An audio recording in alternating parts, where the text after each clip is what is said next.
क्या हुआ? जब केदारनाथ में खुदाई के दौरान नासा के वैज्ञानिकों को जो मिला, उसे देखकर आपके पैरों तले भी जमीन खिसक जाएगी। दोस्तों, कहते हैं भगवान अपने भक्ति की परीक्षा जरूर लेते हैं, लेकिन कभी भी बुरे वक्त में वह अपने भक्त को अकेला नहीं छोड़ते हैं। और आज की यह घटना हमें इसी बात को समझाने वाली है। आगे बढ़ने से पहले बाबा केदारनाथ के सच्चे भक्त इस वीडियो को लाइक करके कमेंट बॉक्स में जय श्री केदार जरूर लिखें। और आप कमेंट बॉक्स में बताएं, क्या इस साल आप बाबा केदारनाथ के धाम जाने वाले हैं? दोस्तों, बाबा केदारनाथ के कपाट 6 माह के लिए बंद होते हैं और 6 माह के लिए खोले जाते हैं। साल 2024 को 10 मई 2024 के दिन बाबा केदारनाथ के कपाट खुलने हैं और कई कट्टरपंथी भगवान शिव के प्रति लोगों के मन में ऐसी आस्था देखकर हैरान हो गए हैं। बाबा केदारनाथ के दर्शन करने के लिए भक्तों की भारी भीड़ हर साल उमड़ रही है। पिछले वर्ष के मुकाबले इस साल और भी ज्यादा श्रद्धालु आने की संभावनाएं हैं। लेकिन दोस्तों, अगर लोगों की संख्या बढ़ेगी तो सामान्य से बात है, केदारनाथ मंदिर के आसपास व्यवस्था को भी ज्यादा सही करना होगा और दर्शन की व्यवस्था को भी बढ़ाना होगा, ताकि ज्यादा से ज्यादा भक्त एक दिन में भगवान केदारनाथ के दर्शन कर सके। और इसी मुद्दे को गंभीरता से लेते हुए उत्तराखंड की सरकार ने एक ऐसा कदम उठाया जो उनके ऊपर ही भारी पड़ जाएगा। इस बात का उन्हें अंदाजा नहीं था। ऐसा कहते हैं, जब इंसान भगवान बनने की कोशिश करता है तो भगवान भी उसे दिखा देते हैं कि वह केवल एक सामान्य इंसान है जो उस ऊपर वाले के हाथों की कठपुतली है। 10 मई का समय नजदीक आ रहा था और सरकार को चिंता थी, आखिर इस वर्ष इतने सारे श्रद्धालुओं के दर्शन व्यवस्था कैसे संभाली जाएगी, जिसके तहत एक फैसला लिया गया और यह फैसला कई लोगों के आंसुओं की वजह बना। दरअसल उत्तराखंड सरकार ने एक फैसला लिया कि केदारनाथ धाम परिसर में श्रद्धालुओं की संख्या को नियंत्रित करने के लिए जगह का विस्तार करना होगा, जिस वजह से परिसर में मौजूद कई दुकानों को व धर्मशालाओं को हटाना होगा। जिसके बाद उन सभी दुकानदारों को और धर्मशाला के मालिकों को नोटिस दिए गए, जिसमें यह कहा गया था कि एक निश्चित तारीख तक तुम्हें अपनी दुकान व धर्मशाला होटल खाली करना होंगे। जब उन्होंने इस नोटिस को पाया तो वह बहुत ज्यादा हैरान हो गए, क्योंकि कई सालों से बाबा केदारनाथ के परिसर में वह अपना व्यापार कर रहे थे, काम धंधा चला रहे थे। उनके घर में रोजी रोटी केवल इसी काम के माध्यम से चल रही थी। आपको बता दें, उत्तराखंड देवभूमि है, जहां के अधिकतर व्यापार भगवान से जुड़े हुए हैं। यानी जब कपाट बंद होते हैं तो कई सारे लोग बेरोजगार रहते हैं, लेकिन कपाट के खुलते ही उनका रोजगार भी शुरू हो जाता है। और जब 10 मई से बाबा केदारनाथ के कपाट खुलने वाले थे तो परिसर में मौजूद दुकानदार, धर्मशाला के मालिक, सभी प्राइवेट होटल वाले बेहद खुश थे, क्योंकि उन्हें पता था अगले 6 माह के लिए उनके घर में भी उनकी रोजी रोटी भी बहुत अच्छी तरह से चलेगी।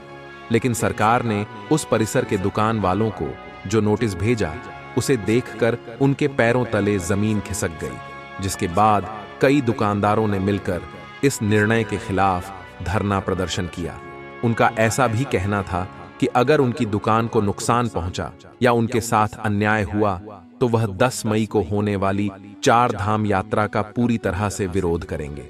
न किसी धर्मशाला को खुलने देंगे और न ही खाने पीने की कोई व्यवस्था होने देंगे। लेकिन उनके विरोध का सरकार के ऊपर कोई भी असर नहीं हुआ और 4 धाम की यात्रा शुरू होने के तकरीबन 10 से 12 दिन पहले परिसर को बड़ा करने के लिए केदारनाथ धाम में उन धर्मशालाओं को और दुकानों को हटा दिया गया।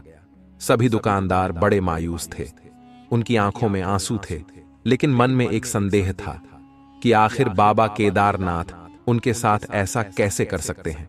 लेकिन कुछ समय बाद ही उन सभी दुकानदारों को और धर्मशालाओं के मालिकों को इस बात का एहसास हुआ कि जाने अनजाने में उनके द्वारा भी एक गलती हुई है। भले ही वह सामान को बड़ी मेहनत करके ट्रैक्टर और अन्य तरीकों से ऊंचाई पर उपलब्ध करा रहे थे, लेकिन मनमाने दाम वसूलना यह ठीक नहीं था।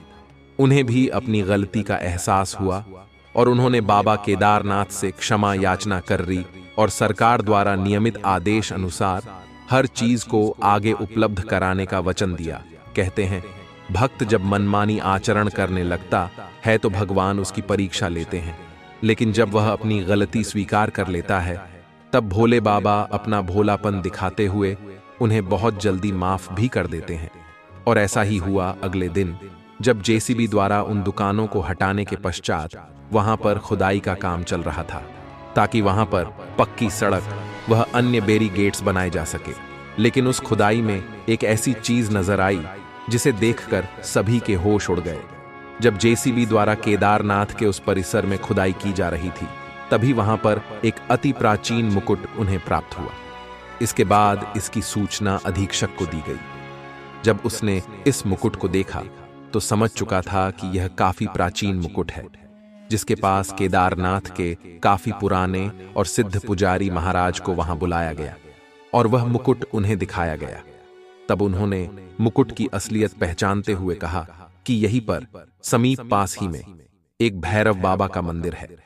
साल 2013 में जो त्रासदी बाबा केदारनाथ के दरबार में आई थी, उसे भयंकर आपदा में पूरा केदारनाथ बहस नहस हो गया। लेकिन मंदिर के पीछे भीमशिला रुक जाने की वजह से केदारनाथ मंदिर का बाल भी बांका का नहीं हुआ। इसी बात की चपेट में वह भैरव मंदिर भी आया था। बाबा भैरवनाथ को तो कोई नुकसान नहीं पहुंचा, लेकिन उनका मुकुट उस बाढ़ की चपेट में आकर कहीं गायब हो चुका था और आज इस खुदाई के माध्यम से वह पुनः हम सभी के सामने प्रकट हुआ है। इसके बाद लोगों का कहना था कि इस जगह पर दुकानों का हटना और खुदाई होने के दौरान इस मुकुट का मिलना, यह सब कुछ बाबा केदारनाथ की ही लीला है। इसके बाद पुनः उसे मुकुट का शुद्धिकरण किया गया, पूजा पाठ की गई और समय के भैरव मंदिर जाकर पनाह से भैरव बाबा को समर्पित कर दिया गया। लेकिन दोस्तों, आखिर इस पूरी घटना में पुनः उन दुकानदारों व धर्मशालाओं के मालिकों के साथ न्याय कैसे हुआ, यह बड़ा जानने का विषय है, तो वीडियो के साथ अंत तक बन रहे। दरअसल बाबा भैरवनाथ को पूरे केदारनाथ धाम का रक्षक कहा जाता है। कभी भी केदारनाथ धाम में कुछ भी गलत होता है तो भैरव बाबा उसे जरूर रोकते हैं या भक्तों की रक्षा जरूर करते हैं। एक दिन रात्रि के समय भैरव बाबा उसे मुख्य पुजारी के सपने में आए और कहा कि उसे क्षेत्र की दुकान एकदम सही सलामत रहनी चाहिए और किसी भी धर्मशाला के मालिक को कोई समस्या नहीं होनी चाहिए। सुबह उठते से ही उस मंदिर के मुख्य पुजारी ने अपने सपने के बारे में सभी को बताया। क्योंकि वह काफी पुराने पुजारी थे, सभी लोग उनकी इज्जत करते थे, तो सरकार को भी उनके आदेश को मनाना पड़ा। इसके बाद उस स्थान पर अतिक्रमण का कार्य रोक दिया गया, लेकिन दुकान और धर्मशाला तोड़े जा चुकी थी, जिस वजह से सभी दुकानदारों और धर्मशाला के मालिकों को एक अच्छा खासा मुआवजा दिया गया, ताकि वह और केदारनाथ परिसर के आसपास ही उन्हें पुनः दुकान में धर्मशालाओं के लिए जमीन प्रदान कीजिए। इस पूरी घटना से 3 बहुत बड़े काम हुए। पहले काम तो यह था कि जो दुकानदार मनमानी आचरण करते थे उन्हें सबक मिला। दूसरा काम यह हुआ कि प्राचीन बाबा भैरवनाथ का मुकुट प्रकट हुआ और तीसरा काम यह हुआ कि किसी भी दुकानदार या धर्मशाला के मालिक के साथ अन्याय नहीं हुआ और उनकी इच्छा भी पूरी हो गई। उनके चेहरे पर भी मुस्कान आ गई। तो दोस्तों, आप हमें नीचे कमेंट बॉक्स में बताइए, क्या आप इस साल केदारनाथ जाने वाले हैं? इस घटना से आपको क्या सीख मिली? नीचे कमेंट बॉक्स में बताइएगा। वीडियो पसंद आई हो तो लाइक करें और साथ ही हमारे चैनल को सब्सक्राइब करके बेल आइकन को प्रेस कर लें, ताकि आपको हमेशा ऐसी सत्य चमत्कारी घटनाएं देखने को मिलती रहे। अभी के लिए आप सभी दर्शकों को हर हर महादेव।